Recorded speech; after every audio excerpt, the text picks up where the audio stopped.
Yaratılış 37. bölüm. Yosef hem onun kardeşleri.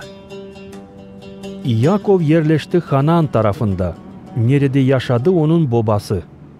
Yakov'un evlat boyları için anlatma. Yosef 17 yaşındaydı. O kardeşlerinle beraber güderdi koyun keçi sürülerini. Yardım ederdi kardeşlerine.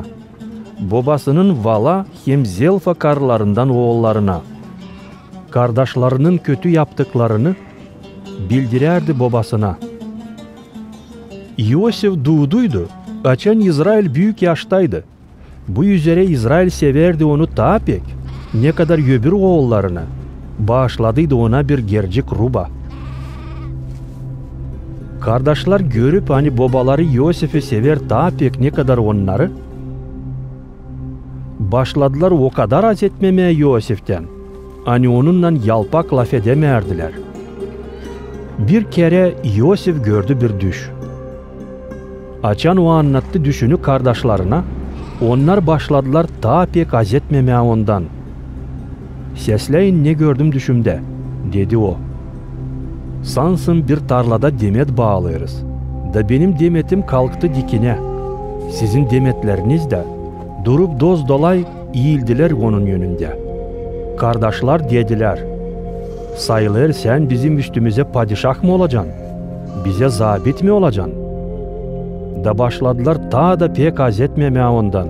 Onun düşleri için hem anlattıkları için.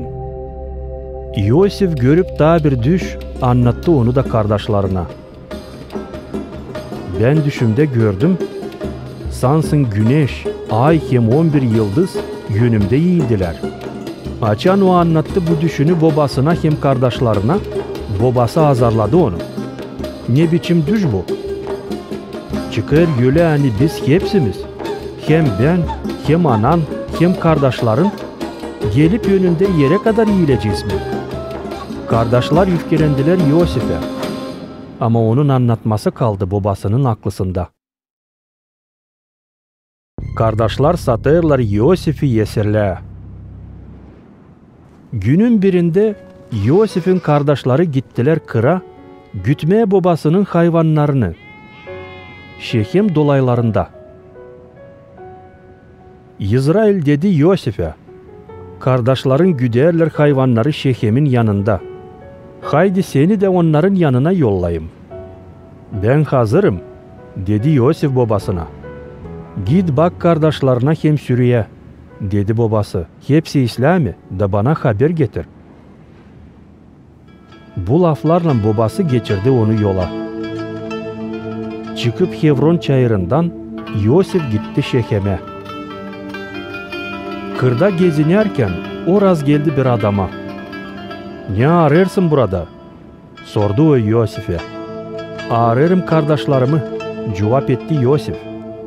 Bilmersin mi nerede onlar güderler koyunları? Onlar gittiler buradan, dedi adam. İşittim laf ederdiler, hani Dotan'a gideceğimişler. Yosef gitti Dotan'a, da buldu orada kardeşlerini. Onlar ta uzakta hesap aldılar Yosef'i. Davu yaklaşınca laflandılar öldürmeye onu. "Ya gelir düş görücü," dediler birbirine. "Haydi öldürelim onu. Dağıtalım bir su kuyusuna. Sonra diyelim, hani onu paraladı bir canavar. O zaman bakalım, düşleri aslı çıkacak mı?" Ruvim işitip bunu kurtardı Yosef'i. "Öldürmeyin onu," dedi Ruvim. "Kan dökmeyin. Hani kendi yerlerinizle öldüreceğiniz, daha iyi atın onu çolun ortasında Teo kuyuya." Onun aslı niyetiydi, kurtarma Yosef'i da babasına geri götürmeye. Açan Yosef yaklaştı kardeşlerine. Onlar yırtarak çıkardılar onun sırtından gerçek rubasını. Dağıttılar onu bir kuyuya. Kuyu boştu. Onda su yoktu. Taman oturup ekmek yemeye kardeşler gördüler. Hani Galat tarafından gelir İzmailli alışverişçilerin bir kervanı. Onların develeri Egipet'e götürerdiler türlü hoş kokulu smola hem balzam. Yuda dedi, ne kazanırız öldürürsek kardeşimizi? Sonra lazım olacak saklayalım kabahatımızı. Daha iyi satalım onu İzmaillılara. Koy ellerimiz pak olsun. Çünkü o bizim kardeşimiz, kanımız bir. Kardeşleri kayıl oldular. Açan Madyanlı alışverişçiler yaklaştılar. Kardeşler çıkardılar Yosif'i kuyudan. Da sattılar onlara 20 gümüşe. İzmaillılar haydadılar Yosif'i Egipet'e. Ruvim döndü kuyunun yanına da gördü hani Yosif orada yok. O kahırdan yırttı sırtında rubalarını. Çocuk yok orada, dedi Ruvim dönüp kardeşlerinin yanına. Ne yapayım şimdi ben? O zaman kardeşler aldılar Yosif'in gölmeğini da kesip bir teke bulaştırdılar gölmeğe kanla. Sonra getirip gölmeğe babalarına dediler. Gene biz bulduk. Baksana, bu gölmek senin oğlunun mu olsa değil mi? Yakov tanıdı gölmeğe da bağırdı. Oğlumun rubası, onu canavar imiş olmalı. Hakkına Yosif'i paralamış. Yakov sırtındaki rubalarını yırtıp, bağlayıp beline bir parça çuval plattı. Çok gün sıra vardır oğlu için yas tuttu. Hepsi oğulları hem kızları geldiler onun yanına avutma onu. Ama Yakov seslemedi onları. Yok, diyerdi o.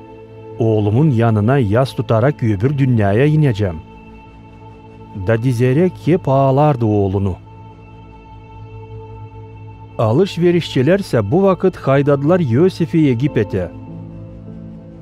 Da sattılar Potifar'a, bir büyük adama, Faraon'un baş koruyucusuna.